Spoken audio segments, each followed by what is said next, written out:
And we're back. Video number 2, question number 6, reads as follows. Please follow along.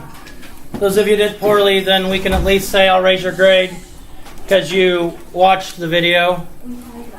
The classroom has 12 chairs on the right side of the room, 15 chairs on the left side of the room, and 9 chairs stacked in the back. Mrs. Kim wants to divide the chairs evenly into 3 groups. Which expression represents the situation? So we have to do more than one thing here. That's why it was labeled a multi-step problem on the paper.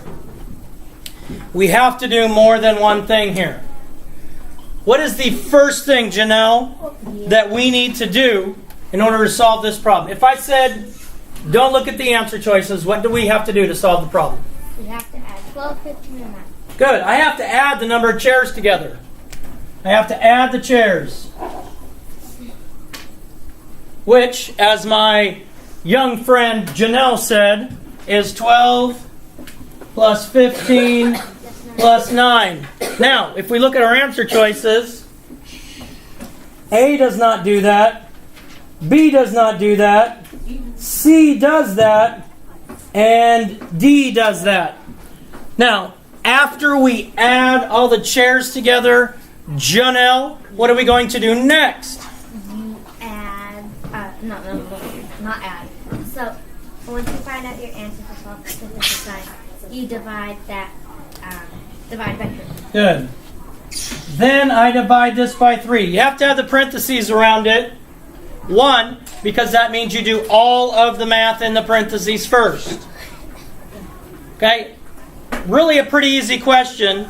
What I see happening a lot of the time is I see people freaking out just because there's expressions as an answer choice you have to pick out. But just think to yourself, how would I solve this if all it was required was an answer? Okay, and if you think of it that way, the freak out factor kind of goes away a little bit.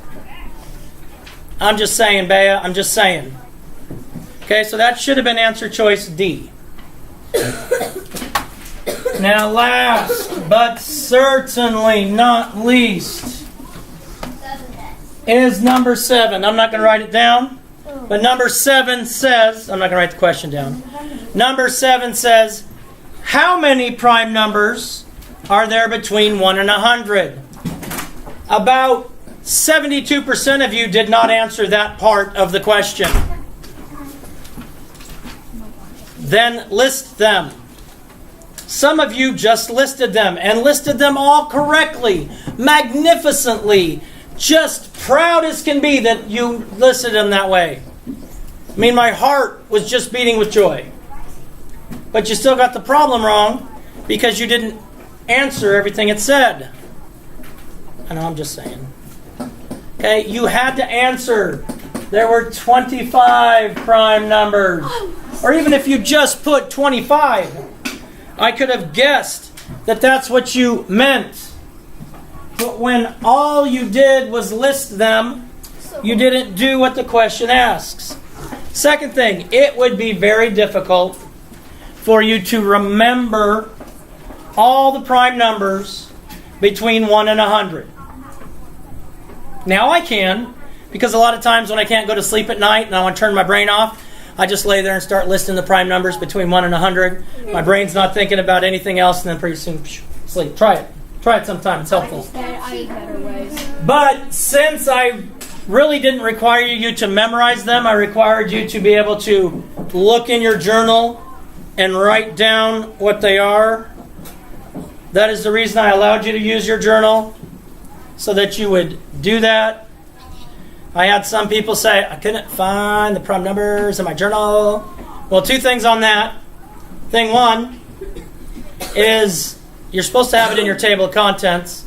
And I remind you every time when we do put something in our journal to put it in your table of contents. Thing 2, you knew for 2 weeks that was one of the questions. I said it in class over and over and over and over again. So, being part of being prepared is to check ahead of time so that you know if it wasn't there 3 people came up and said, I don't know where it's at, or I'm not sure mine's 100% correct. And I sat with them and helped them to make sure it was correct before they did the test. You have to take ownership of your grade.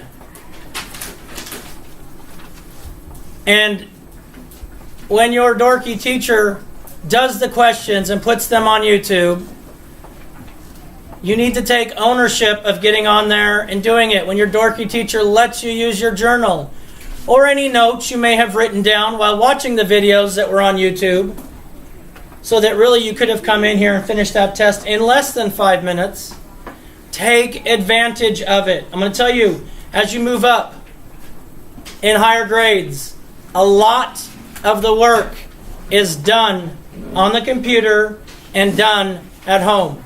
I can't tell you how many millions of times my sons had to turn in work and they send it over Google Drive, and their parents would, or the teachers would say, has to be in by midnight. So of course they're dorky like some of you and wait till the last minute, and so at 11:50 they're finishing it up so they can submit it. That's how it happens in high school. That's how it happens in college. A lot of your work has to be submitted through the computer, and you need to take ownership. Ownership is not being like my 2 dorky kids and waiting till the last minute. Ownership is taking advantage of all that you have at your resources, at your hand. So please, for the love of Pete, as we start next 6 weeks, plan ahead, think ahead. Don't wait till the last minute. Use the extra opportunities that you're given. I'm going to try and include some extra credit, but it'll only be applicable for the week. And if you don't do it, it'll not be allowed later. I won't take it. It's because about 7,000 of you asked for, can I do some like extra credit or something? And so that's the way I'm going to roll. Boom shakalaka. Peace out. God bless. Love you. Do something kind.